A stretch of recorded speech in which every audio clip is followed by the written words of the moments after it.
Hey everyone, welcome back to our 7th Gingivitis gaming video. I hope you're staying warm. Sorry for the delay, this fucking weather is really getting me. I've been sick, so I'll try to cut around my coughs throughout this episode, but we'll see what we can do. Today, in New York especially, it's supposed to snow, so I figured what better day to do another video, another review.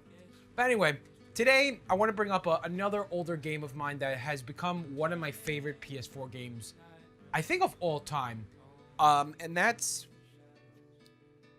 Let's make sure I got... Life is Strange, the limited edition. Now, the limited edition has nothing to do to enhance the game experience. Like, there's nothing in here that you'll be missing out if you just got, like, the standard edition. But when I bought this a couple years ago, this was $40.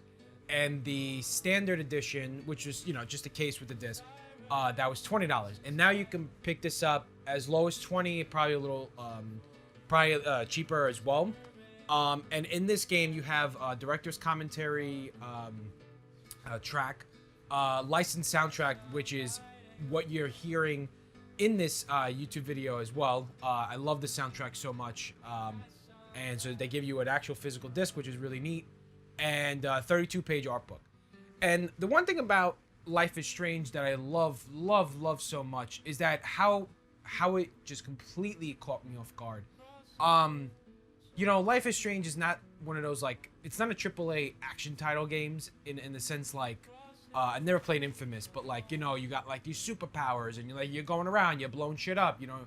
But the main character's name, you know, Max, she has a superpower. She has, like, these telepathic rewind time kind of powers, but it's told in this sort of indie feature film kind of way, which I love. And, you know, growing up watching movies of all types of genres and budgets, but also working in the industry where a lot of my work, if it's not corporate documentaries, they are indie budget films. I felt at home playing this game because it didn't, you know, I feel like games nowadays sometimes take that Michael Bay approach where everything's got to be loud.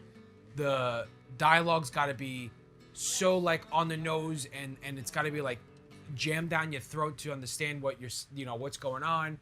And all the characters are just, you know, he's a soldier, that's a bad guy, and go for it. And in this game, it forces you to just take your time and explore everything because you really need to understand the characters and your character and the characters around you in order to progress in the game. The graphics in this game are, you know, they may not be to everyone's taste. It does feel a little budget title. I took a PS2 game and enhanced the graphics, and I think it works in this game because, again, I don't think this game has to be glossy as long as it runs well, and it does, and as long as it tells its story, which it does.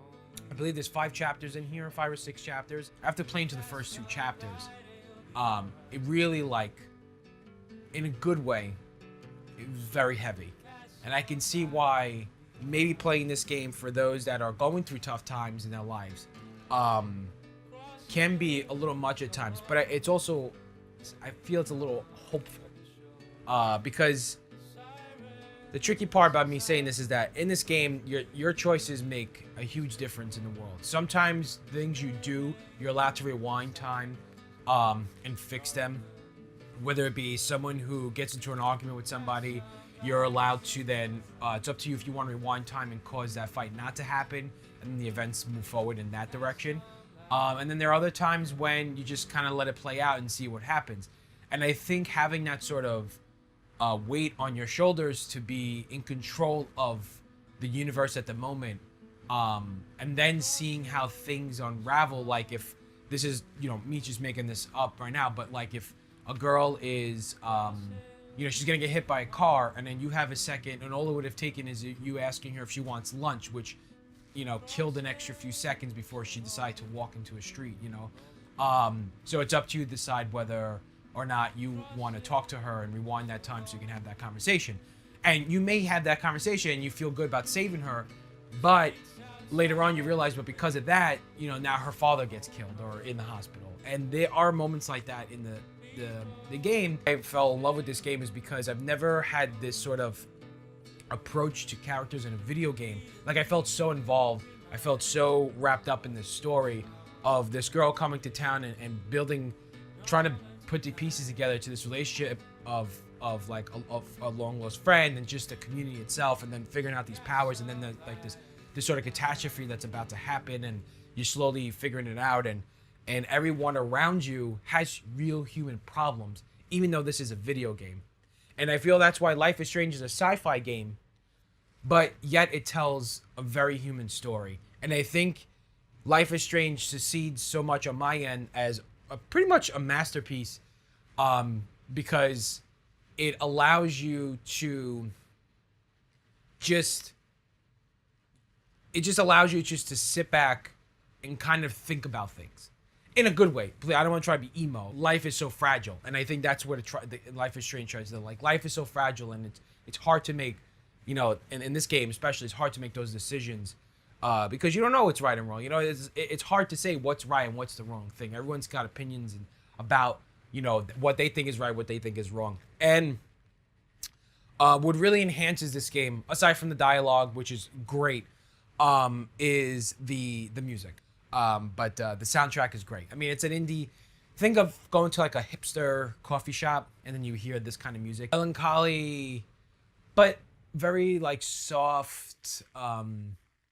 Just this soft, instrumental, very quiet kind of music that works in the moments of something just happening, or revealing something for the first time, or even just maybe walking on a school campus, and you're hearing this music, and then you're starting to see like all these people around you and how they, you know, are affecting the story.